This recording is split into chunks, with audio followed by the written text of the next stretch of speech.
Hi friends, now let's check up the next most important signal, that's an impulse signal. Impulse signal, also known famously as Dirac delta function, denoted by delta of t, is a theoretical signal that has zero amplitude everywhere except at t equal to 0. Everywhere the magnitude is 0 except at t equal to 0, and at t equal to 0 the amplitude is infinite, and the area under the curve is equal to 1. So it has got a unit area, 0 width, and hence infinite height. So you can just visualize taking a rectangle of width t and height 1 over t. So width is t and height is 1 over t, and the area under the curve is t into 1 over t, which is equal to 1. So as this t keeps reducing, 1 over t keeps increasing. For a wider t, the height was small.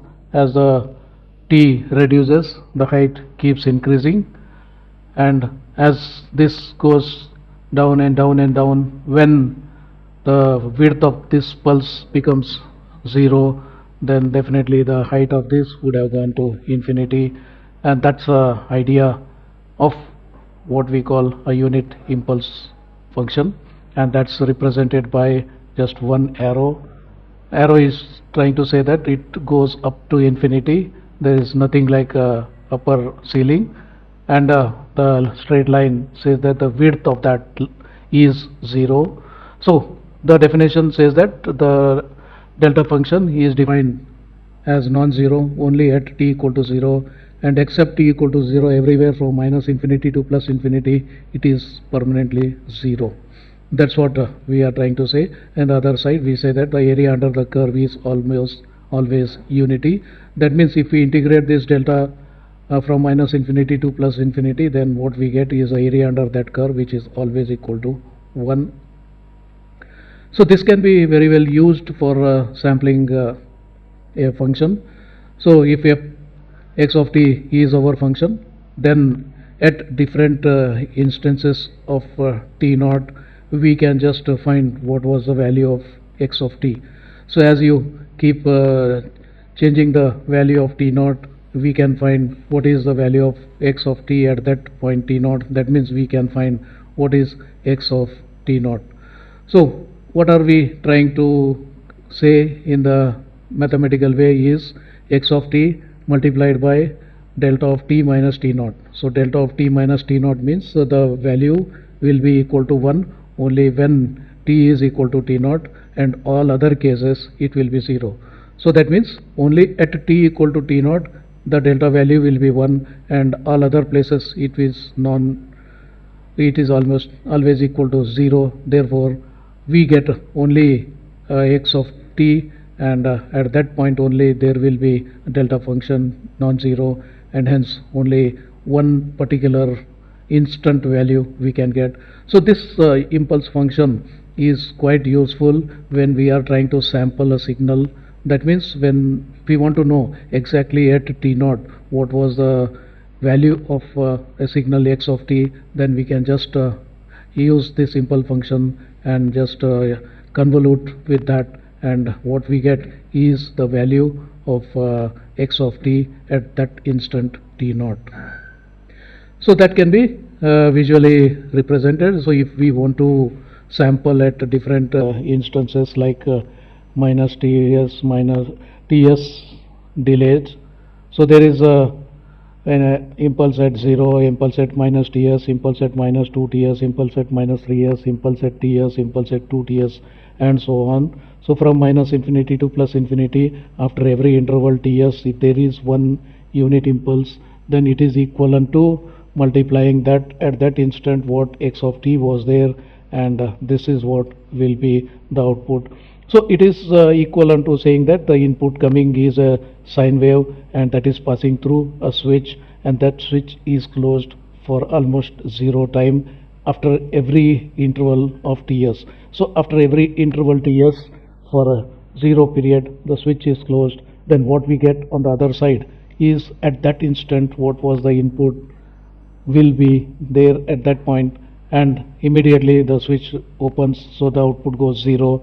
Then after ts again for 0 time the switch is closed, and then again. So this way what we get is the sampled output of any continuous input. So sampled output, if you look at it, then what input we have was a continuous time input, whereas what output we have is discrete time output. So impulse function or impulse signal is very much useful in converting a continuous domain signals into discrete domain signals, continuous time signals into discrete time signals. If we want to convert, then impulses are a handy tool for us.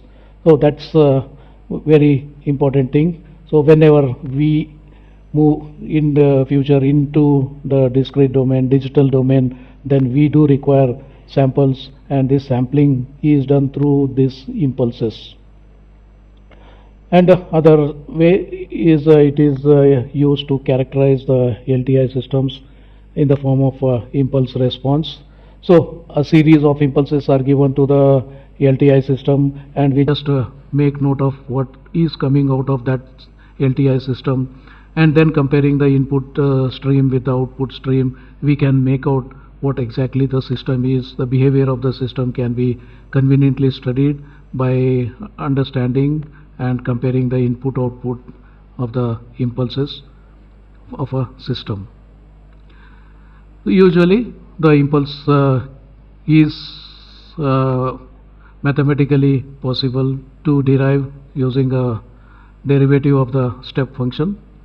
So step function is this one, and as we differentiate this, then before t equal to 0 the value is constant, after t equal to 0 the value is constant, therefore the differentiation is going to be 0. Only at exactly t equal to 0 there is a sudden change, and this sudden change will produce an impulse.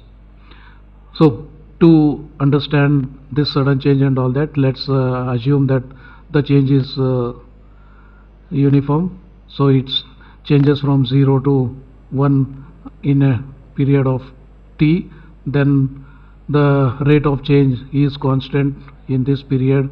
Therefore when we differentiate this, the output is going to be constant. So the derivative of this ramp function produces an impulse, produces a pulse, and as this ramp function becomes more and more close to the step function, the width of this pulse becomes more and more close to 0. So when this becomes step function, that means this ramp will change its value instantaneously, then taking time t, then this becomes an impulse function. And the discrete version of impulse function can be delta of n, whereas in continuous domain we called it delta of t, whereas here we say delta of n. The value of delta of n will be 0 for all values of n except 0.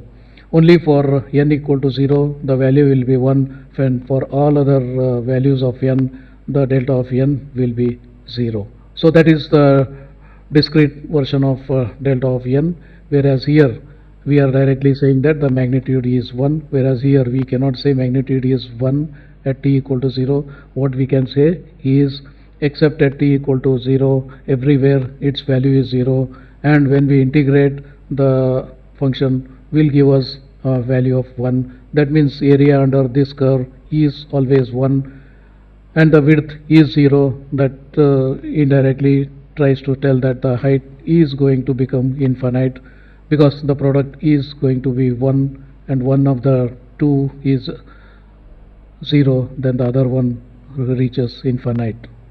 So under continuous time domain we can't say what is the height of this, but in discrete time domain we say that the height of the impulse is 1. That means that n equal to 0 it is 1, and all other places it is 0. So that's about the impulse function, and this is going to be one of the important tools for understanding the signals, understanding the systems. When we enter into the digital domain, we need the signals to be in form of samples instead of the continuous, and these samples are produced through these impulse functions only. So are one of the important tools for understanding the inner meaning of the signal and the behavior of the system.